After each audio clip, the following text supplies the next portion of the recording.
Danielle Collins. She is taking on Iselin Bonaventure.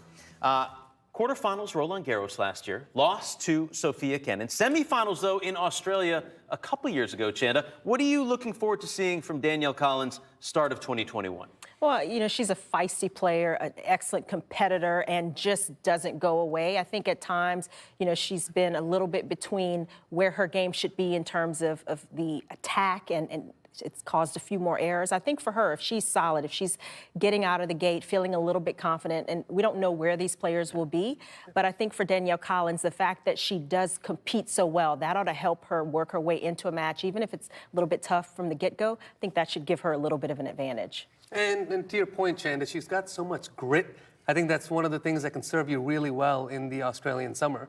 And she played so well there a couple of years ago. Yeah. It's not easy to come back the following year. But now she's had a couple of years, and I think she can go in there nice and relaxed. She played some good tennis, as you mentioned, towards the end of last year. And I really like this surface and these conditions for her. So she could be in there to make a good run. Speaking of playing good tennis towards the end of last year, how about Shelby Rogers? She's taken on Fiona Ferro. Shelby back to 60 in the world, quarterfinals at the U.S. Open last year. That was a big step from her. Obviously, she had made the quarters at Roland Garros a few years back, but getting back to that level at a Grand Slam. No, I think it was a fantastic sort of summer going into the fall for Shelby Rogers, and that run at the U.S. Open. It was Kvitova. She had match points against her, found a way to battle through, had come off of beating Serena Williams at Lexington as well. So I think that really helped her confidence. And, you know, she's just been building, had some injuries a couple of years ago, and now being back, being healthy. You see the new lease on tennis life that she has, and, you know, and no pun intended, not the show, but in her tennis life.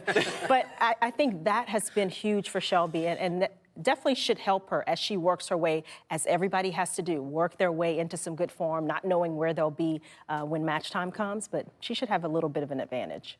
She hasn't been the star of my tennis life yet. Exactly. Well, by the way, we'll find out who's going to be the two new players on my tennis life this year.